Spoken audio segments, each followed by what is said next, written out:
Senhor Presidente da Assembleia Municipal, senhoras e senhores vereadores, demais autarcas, caras e caros medalhados, autoridades civis e militares, minhas senhoras e meus senhores. São as pessoas que constroem a identidade e a mundividência das cidades. Por isso, uma cidade que não saiba enaltecer os seus melhores cidadãos está a desconsiderar o seu passado, a prejudicar o seu presente e a comprometer o seu futuro. Não queremos que isso aconteça na cidade do Porto. Por isso, o município do Porto celebra anualmente o mérito de mulheres, de homens e de instituições com percursos profissionais e cívicos verdadeiramente notáveis. Com a entrega das medalhas municipais, estamos a reconhecer os nossos primos inter pares. Estamos a reconhecer quem agradeceu e projetou a cidade com o seu desempenho profissional e artístico, com a sua intervenção cívica e social, com a sua dignidade e competência no exercício de funções de soberania. Nesta cerimónia cumprimos, pois, um imperativo ético de reconhecimento e de gratidão. Agradecemos a todas estas mulheres, homens e instituições o seu inestimável contributo para aquilo que torna a cidade do Porto tão especial, o seu caráter. Um caráter estribado no sentido de dever, no apego à cidadania, no gosto pelo trabalho, no espírito empreendedor e sempre com a vontade de inovar.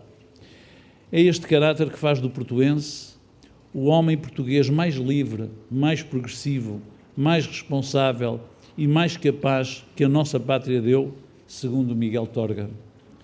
Embora nem todos os homenageados desta cerimónia sejam portuenses, a verdade é que identificamos nestas mulheres e homens uma sintonia com os valores liberais e humanistas do Porto e um genuíno apreço pela nossa cidade. Há, de facto, um sentir do Porto, uma ligação arraigada e primacial que nos une à cidade e nos faz sentir portuenses, mesmo aqueles que cá não nasceram. Com efeito, o sentimento de pertença ao Porto também acomete quem é de fora, como o açoriano Vitorino Mésio, que considerava que vir ao Porto é sempre uma lição de portuguesismo. Conforme escreveu Vasco Graça Moura, afinal, todos somos do Porto, ou pelo menos fomos do Porto alguma vez na vida. O Porto é reconhecidamente uma cidade diferente e que não deixa, por isso, ninguém indiferente. É uma cidade que nos interpela, que nos sobressalta e nos agarra, deixando muitas vezes um travo de nostalgia na hora da partida. Pertencemos a esta cidade que nos pertence, como uma roupa que nos veste por dentro, escreveu Miguel Veiga, esse admirável portuense, a quem aqui mais uma vez presto a minha homenagem. A singularidade do Porto é sublimada pelas qualidades profissionais, institucionais e humanas das cidadãs e cidadãos e das instituições que homenageamos. Da música à literatura, das artes plásticas às artes do palco, da política ao jornalismo, da diplomacia à defesa, da academia à moda e à gastronomia, da administração pública ao tecido empresarial. Em todas estas áreas encontramos a excelência do Porto e das frutuosas relações que a cidade estabelece com o exterior. Muito do que é a identidade do Porto está representado no talento, na idoneidade, na ambição e no brio dos homenageados nesta cerimónia. Muitos dos valores liberais e burgueses da nossa cidade-nação se vislumbram na personalidade de cada um dos medalhados. Muito do que é o desenvolvimento, a afirmação e a visibilidade que o Porto alcançou nas últimas décadas se cruza com o percurso pessoal e profissional das pessoas que acabamos de distinguir. O mais belo estilo de ser português, como chamou Eugênio de Andrade aos portuenses, está, pois, bem presente e bem ilustrado nesta lista de homenageados. O melhor do Porto, da sua vertical maneira de ser, pensar e sentir, é personificado pelos cidadãos e instituições que decidimos agraciar, mesmo aqueles que cá não nasceram, mesmo aqueles que nem sequer cá residem, em áreas muito diversas e com percursos muito distintos, As homenageadas e os homenageados desta cerimónia dignificaram a cidade do Porto com a sua qualidade humana, dimensão intelectual, integridade cívica e competência profissional. Em nome do município do Porto, quero agradecer a todas e a todos terem aceitado receber as medalhas municipais de 2023. Ao distinguir-vos, é nossa intenção dar o devido relevo ao vosso mérito e talento, valorizar o vosso contributo para a cidade e para a sua história e transmitir o vosso notável exemplo às novas gerações. Minhas senhoras e meus senhores, a música é a atividade em destaque nesta cerimónia. Atribuímos medalhas de honra à banda GNR, aos cantores e compositores Pedro Brunhosa e Rui Reininho, ao maestro José Luís Borges Coelho. Foram ainda concedidas medalhas de mérito à pianista Sofia Lourenço e ao músico, professor e produtor Mário Barreiros, sem esquecer os Estúdios Rangel. Queremos, assim, celebrar a longa e venerável tradição musical do Porto, uma tradição que teve o seu auge no Porto oitocentista, tendo declinado a partir de meados do século XX, tendência que começou a ser revertida no início deste século. A música acompanhou a evolução histórica da cidade e é hoje uma expressão artística com grande peso na agenda cultural do Porto. Um peso que decorre em grande medida da intensa atividade da Casa da Música, mas também da programação de salas como o Coliseu do Porto, o Teatro Rivoli, o Art Club ou o Super Boca Arena, Pavilhão Rosa Mota. Estas salas vieram substituir outras casas da música que permanecem na memória da nossa cidade. Refiro-me, por exemplo, à Sociedade Filarmónica Portuense, ao Orfeão Portuense ou aos teatros Baqué, Carmelitas, Trindade, Variedades ou Popular. Nestas salas assistia-se a espetáculos musicais, recitais, óperas e zarzuelas para a felicidade quer da burguesia, quer também das classes populares do Porto. Para uma cidade ainda com traços de ruralidade, o Porto tinha uma programação musical intensa e de muita qualidade na passagem do século XIX para o século XX. Várias salas funcionavam ao mesmo tempo. A atividade teatral e musical era bastante diversificada e havia uma pleiade de maestros, compositores e músicos de grande virtuosismo. Podia assistir-se no Porto às atuações de violoncelistas, dos violoncelistas Joaquim Casella, Guilhermina Sugia e Madalena Sai Costa, do violinista Cláudio Carneiro, ou dos pianistas Artur Napoleão, Luís Costa, Óscar da Silva e Helena Sai Costa.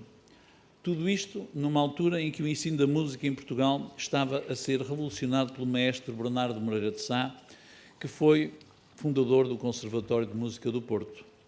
Mais recentemente, o Porto viu a sua tradição musical erudita ser recuperada pela Orquestra Sinfónica do Porto Casa da Música, pelo Remix Ensemble, pela Orquestra Barroca Casa da Música e por músicos como Fernando Correia de Oliveira, como Pedro Burmester, como Isabel Sobral, como Rui Macena, só para citar alguns dos mais óbvios. Outros importantes maestros, músicos e compositores nasceram no Porto ou desenvolveram aqui a sua atividade. De Álvaro Cassuto ao conjunto António Mafra, passando por José Mário Branco, que homenageamos numa Feira do Livro, ainda ele estava vivo e connosco, Sérgio Godinho, Tony de Matos, Tosé Brito, Jorge Lima Barreto, Maria da Fé ou Adriano Correia de Oliveira. O Porto foi também o centro nevrálgico do movimento pop-rock português dos anos 80, com o GNR e Rui Veloso, com os trabalhadores do comércio, com os táxi, com os Jafomega ou os BAN. Mais tarde, a cidade teve também um papel fundamental na renovação da música moderna portuguesa, com Pedro Brunhosa, os Clã, Blind Zero, os Três Tigres, os Ornatos Violetas, o Miguel Araújo, eu consegui dizer Três Tristes Tigres, andei a treinar discurso, os Ornato Violeta, o Miguel Araújo e a Capicua, entre outros.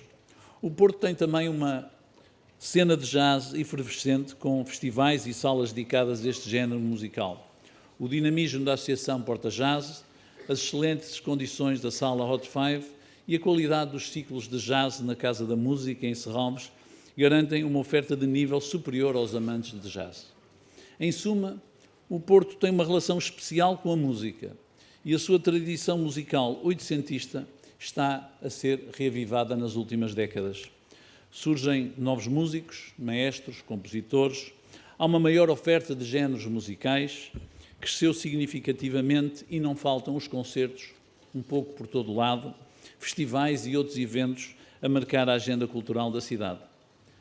Para esta evolução, o município do Porto tem dado um importante contributo, quer com uma programação musical própria nas salas municipais, quer promovendo o ensino da música nas escolas, quer ainda disponibilizando espaços e meios aos promotores de espetáculos.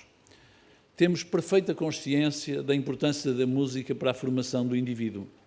A música permite o desenvolvimento de capacidades cognitivas fundamentais a uma melhor percepção do mundo, a um efetivo crescimento cívico, a uma maior interação com o outro e a uma mais fácil compreensão do conhecimento. Por conseguinte, a música deve estar no centro do processo de ensino-aprendizagem e ser um fator crítico de crescimento intelectual, cívico e humano dos cidadãos. Acresce que a música é talvez a mais democrática das expressões artísticas. Está omnipresente na vida moderna e a sua fruição faz-se de forma quase espontânea, como se fosse uma necessidade biológica. Provavelmente será. Nesse sentido, a música chega a muitas pessoas e constitui um poderoso elemento de agregação cultural, de socialização e de construção identitária. Que não haja dúvidas, uma sociedade onde a música é desvalorizada tende sempre a ser menos inclusiva e coesa. O que disse sobre a importância da música é válido, naturalmente, para outras manifestações artísticas e culturais. Por isso, a cultura continuará a ser uma prioridade do Executivo Municipal e um dos pilares da sua estratégia de desenvolvimento para a cidade. Há 10 anos que o município do Porto tem em curso uma inédita dinâmica artística, curatorial, museológica e editorial nas instituições e equipamentos municipais de cultura. O município tem também investido no apoio à criação artística, no desenvolvimento de uma rede de parcerias com agentes culturais, na descentralização do acesso à cultura, na formação de novos públicos, na divulgação do conhecimento e, claro, na valorização do património histórico-cultural. Logramos, assim, inverter uma prolongada tendência de estagnação do meio cultural portuense e de fragmentação de iniciativas e projetos, muitos deles efêmeros. Ao marasmo que herdamos, respondemos com uma política cultural ambiciosa, que privilegia a transdisciplinaridade e a criação de sinergias, a formação e o cruzamento de públicos, a abertura à comunidade e, principalmente, a democratização do acesso à cultura. E não vamos parar por aqui. Há vários projetos estruturantes em andamento na área da cultura, como a reconceptualização do agora Museu do Porto, a beneficiação e ampliação da Biblioteca Pública Municipal e a transformação do antigo Matadouro de Campanhã, que será um polo cultural. No Porto, a cultura vai estar cada vez mais no centro das vivências da cidade, das suas gentes, honrando a nossa história, o nosso património, a nossa capacidade criativa e estética. Muito obrigado pela vossa atenção.